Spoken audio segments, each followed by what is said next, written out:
I've always kind of admired my oil and gas friends. I mean, they all tend to be pretty successful and they're good.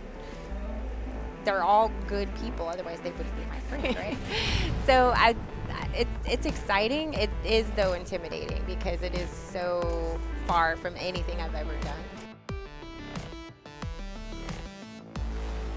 Street Smart podcast, recording from the DEP Permian Basin Barbecue Cookoff in Midland, Texas. Taking it on the road again at the Upright Digital Coffee Tent, sponsored by Free Reign and all kinds of crazy stuff. So it's an unbelievable event. Talking with Jen Guerra this morning, and Jen is a wife of one of my closest friends, and she's my friend also, and claims to have named the podcast.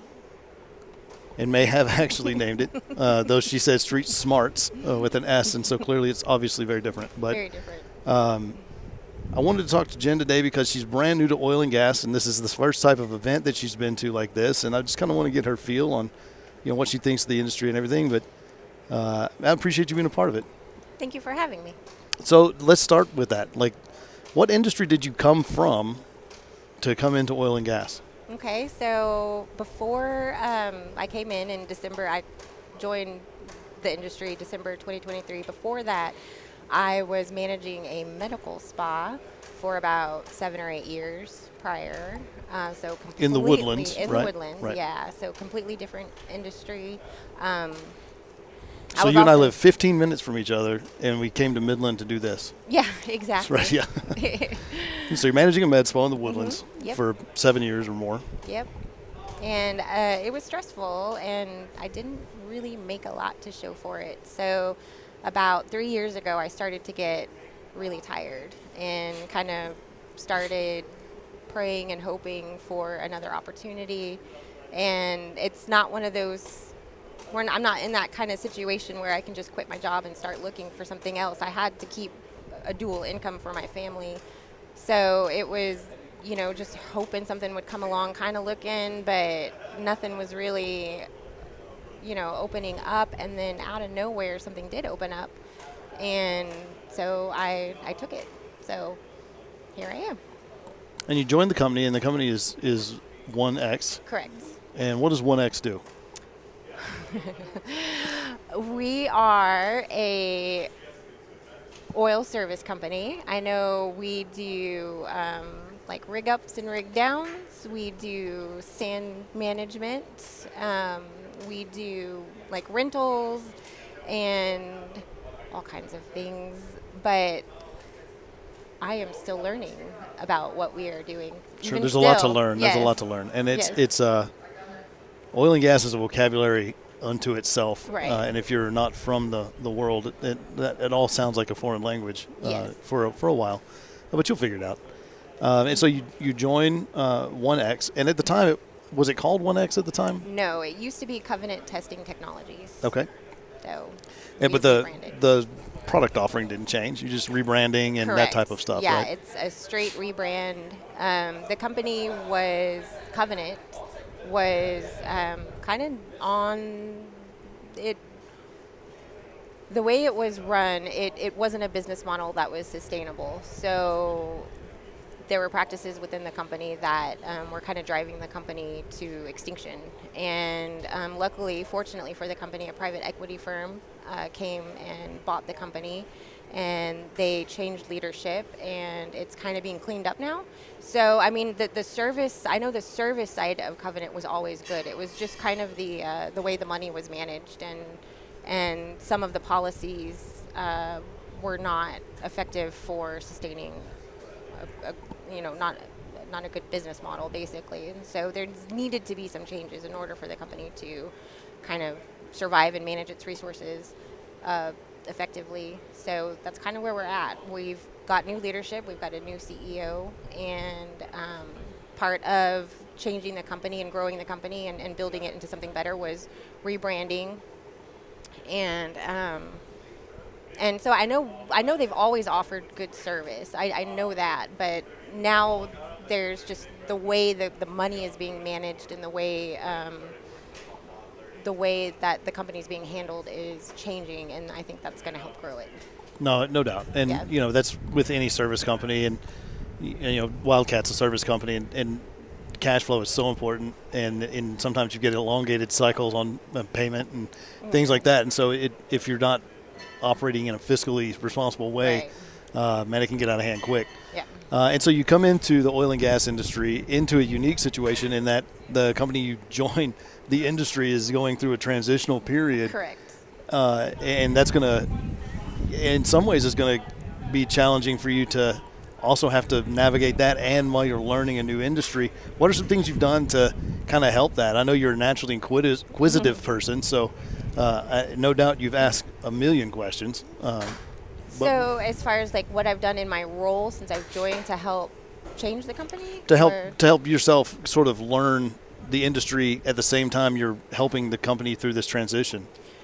Well, my position is I'm not really in the field or in operations. So I'm in the corporate office. I'm an assistant. So it's been kind of challenging learning the service side. So when you ask me what do we do, that's not really where I am most of the time. Sure. I'm managing calendars. I'm answering emails. Well, and you're an assistant, to be fair, to the CEO. Correct. So yes. it's not like you're just a random admin running around the office. You're an assistant to a person that has been installed to help the company recover. Correct. And yes. so he's super busy, Correct. obviously. Yes. And then that creates maybe a gap where you're not able to ask him questions directly. So but I bet you're learning a lot just because you have to. Correct. Yes. And I do kind of manage the office in a sense that the corporate office needed somebody to manage just the basic, like, checking in packages, checking out, doing the FedExing, managing the groceries, making sure the coffee is stocked. I mean, very, very simple things like that. But that's kind of also, I've kind of taken on like an office manager role as far as like creating badges for new employees, making sure offices are ready for new employees, things like that. But welcome to Oilfield Services, where everyone does everything yes. that they have to do. So yeah, that's a very it's a very remedial lesson that you've learned, because it's true. So I've seen little pockets of kind of what we do, but everything is just a small kind of glimpse from doing just very specific tasks. Sure. So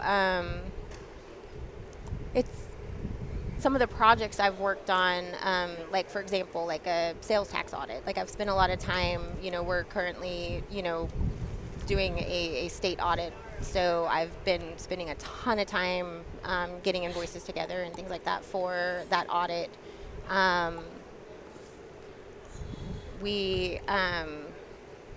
It's just it's kind of all over the place, but sure. it's not. I'm not in the field, Right, so it's right. really, really difficult. And still, like, even being here, it's challenging because I'm so new that I don't understand, like, who's a potential customer, who's a competitor, all the things that I was super comfortable with from my previous industry, when I could walk into a networking event like this and know exactly what to say, who to talk to. Sure. All of that is off the table right now. So it's challenging. Oh, yeah. Because I want to be out there. I want to be out there talking and networking and doing my part in helping to, grow and sell, like, on the ground. But I feel like I'm so much I don't know right now that it makes it really, really hard. Sure. And I've been in it 20 plus years, and there's things I don't know. And so it's not something that in a year you're going to have shored up, even as talented as you are at asking questions and learning. So you mentioned networking events and going to networking events in your previous life, and yes. you kind of knew the moves there, so to speak. This is your first oil and gas networking event, and this one is a huge one. What are your thoughts as you come into this and you look around at kind of how this operates? What do you think about this?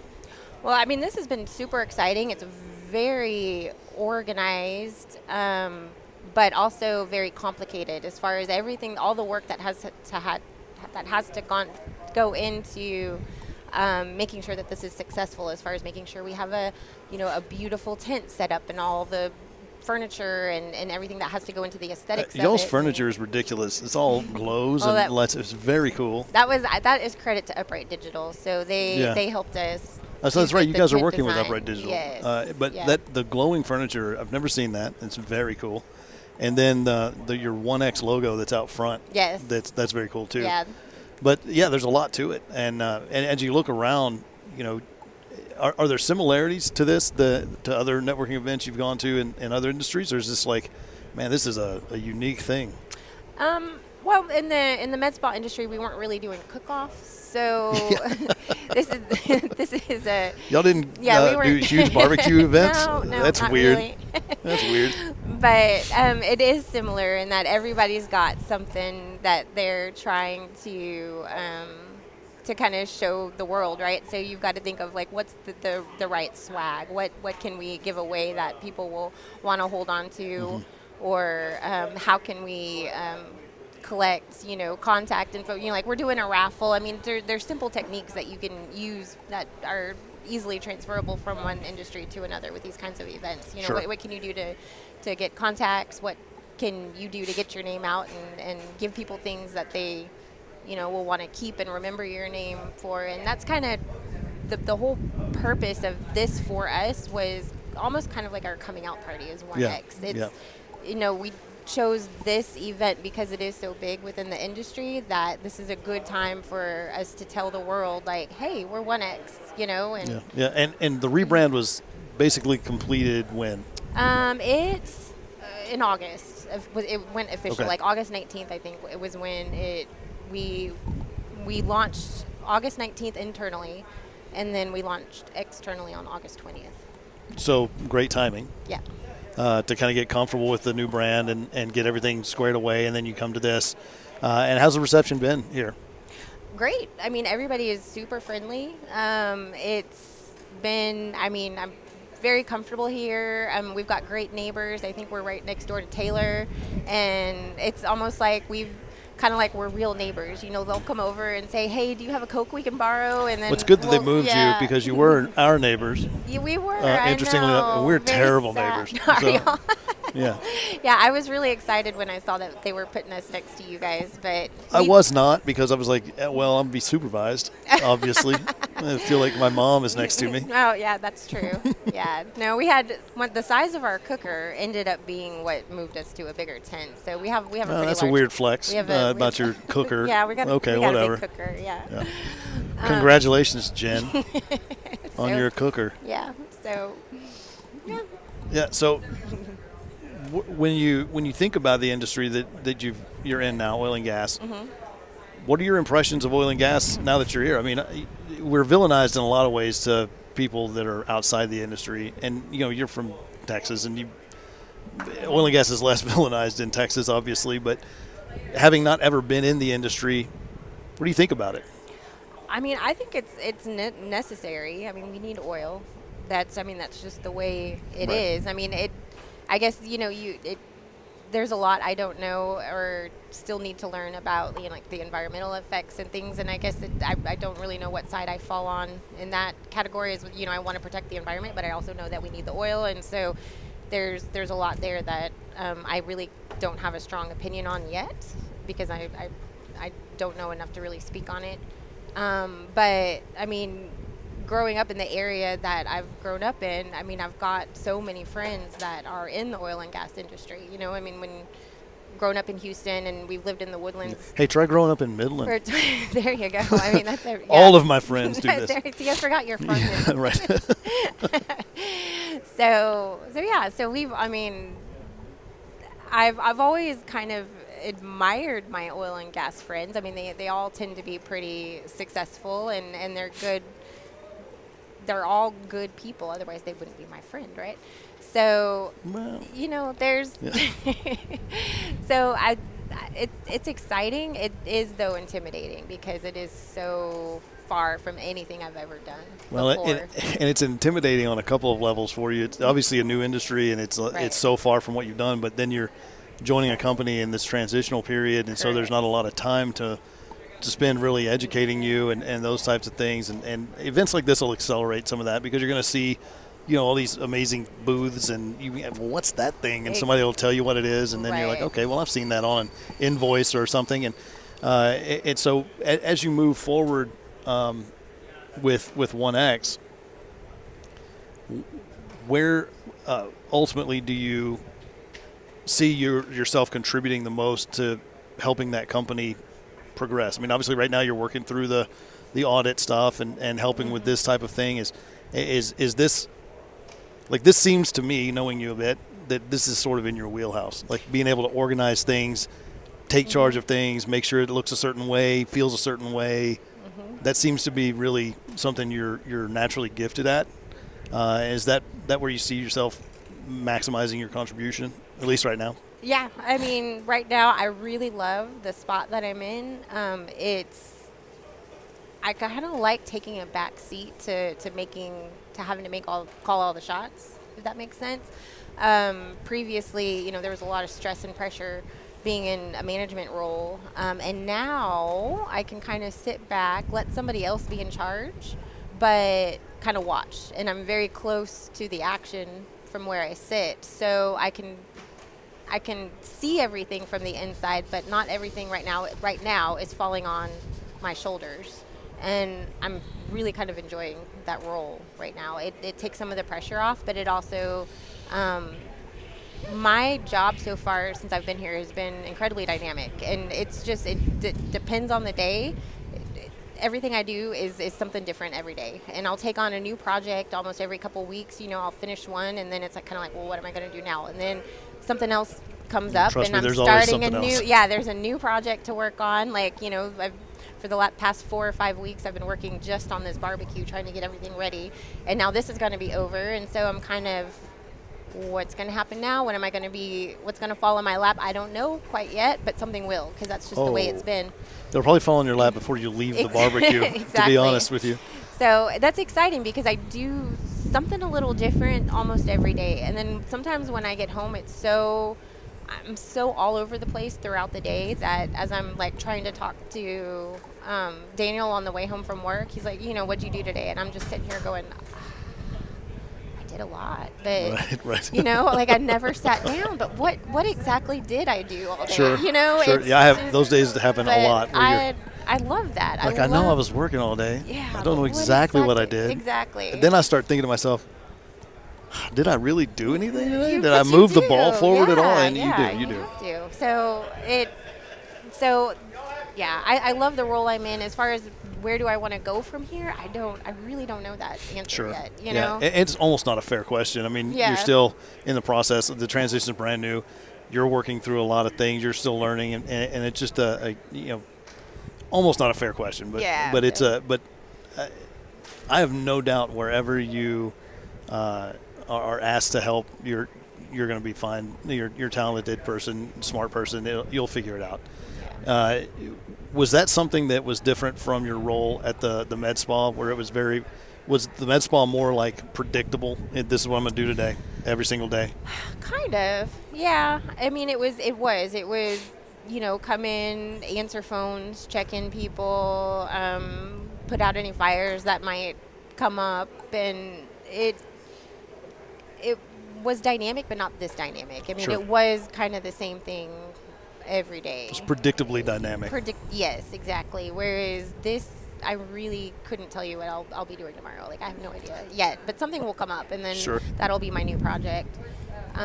So that's exciting, and I'm happy to sit in this for a little while. I don't have these big aspirations to okay, well, now I'm going to just climb my way up the corporate ladder and I'm going to become an executive, and if that happens, that's great. I'm not against it, but at the same time, I'm also pretty much at peace, just kind of enjoying where I'm at the moment, and just doing the best I can, and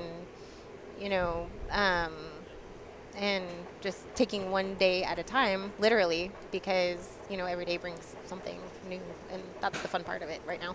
Well, sometimes you're going to take it an hour at a time, but I think you're exactly right to say, in this moment, be content, not complacent, because that's a different thing altogether. But being content is great, and understanding that, hey, I'm in this space, I can contribute in these ways. ultimately, if it leads to more, that's great. But right now, I'm going to just be at peace with where I am and do the best I can and learn all I can. And I have no doubt that you're going to excel no matter what you do.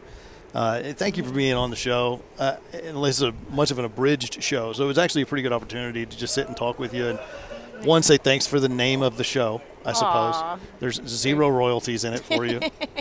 I'm sorry. Hey, I got a spot, so there you go. We're even now. You got an opportunity Yes. to sit and talk with me, which is always a blessing, I'm sure.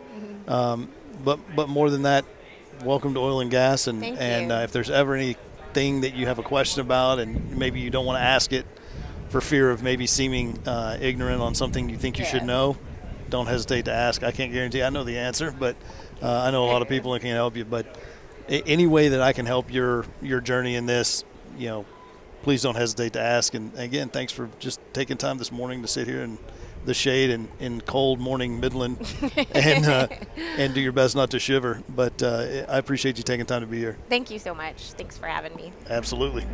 Thanks, Jen.